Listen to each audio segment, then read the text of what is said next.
सच्चिदानन्दरूपाय विश्वोत्पत्त्यादिहेतवे तापत्रयविनाशाय श्रीकृष्णाय वयं नमः।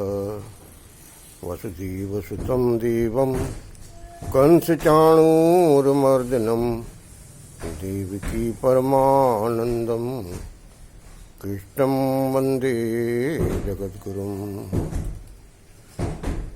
कृष्णाय वासुदेवाय हरये परमात्मने प्रणतक्लेशनाशाय गोविन्दाय नमो नमः। गोविन्दाय नमो नमः। ओम नमो भगवते वासुदेवाय। हरि ओम तत्सत्। हरि ओम तत्सत्। हरि ओम तत्सत्। हमारे ग्रंथों में भागवत, महाभारत, उपनिषद आदि ग्रंथों में ज्ञान की बातें भरी पड़ी हैं, पर इन सबको पढ़ने मात्र से उनका ज्ञान नहीं होता। जब तक किसी ज्ञानी महापुरुष के मुखारविंद से इन ज्ञान संबंधी बातों का श्रवण न किया जाए, ये जल्दी हृदय में बैठ नहीं पाती है। तो आज हम एक उपाख्यान का श्रवण करेंगे जो महाराज जनक जी, विदेहराज जनक और अष्टावक्र जी के सत्संग से संबंधित है। महाराज जनक के दरबार में अनेक ज्ञानी पुरुष विद्यमान थे। उनमें ऋषि अष्टावक्र भी बैठे हुए थे। महाराज जनक ने वहाँ यह प्रश्न खड़ा किया कि कामनाओं से छूटने का क्या उपाय है। इसका किसी के पास उत्तर हो तो वो कृपया दें। उस सभा में अनेक विद्वान बैठे हुए थे।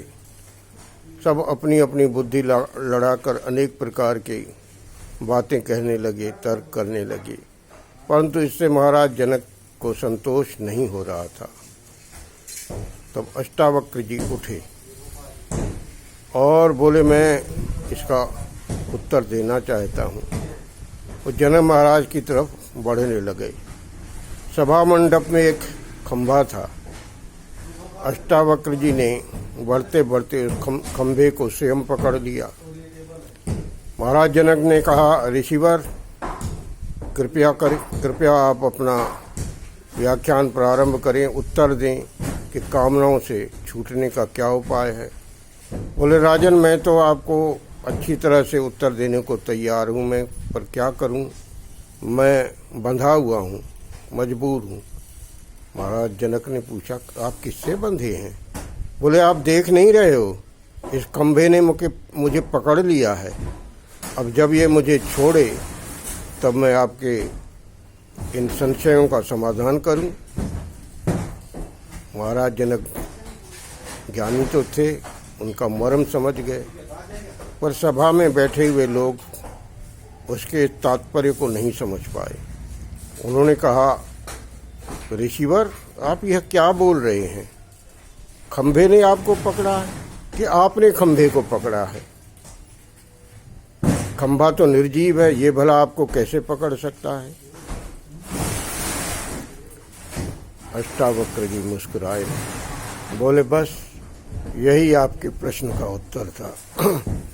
कामनाएं भी जड़ हैं, ये हमें नहीं पकड़ सकती। हम ही कामनाओं को पकड़ सकते हैं। जब हम कामनाओं को पकड़ते हैं तो छोड़ने का काम भी हमारा ही है। कामनाएं कभी हमको नहीं छोड़ेंगी, हम ही उनको छोड़ सकते हैं। जैसे यह खंभा जो है, इसको मैंने पकड़ा है, खंभे ने मुझे नहीं पकड़ा। अब अगर मैं छोड़ना चाहूँ तो खंभे को मैं ही छोड़ सकता हूँ, खंभा स्वयं मुझे नहीं छोड़ सकता। यह उत्तर सुनकर सभी सभासद प्रसन्न हो गए। महाराज जनक को भी अति संतोष हुआ। वे उनके चरणों में गिर पड़े। बोलो सच्चिदानंद भगवान की जय हो।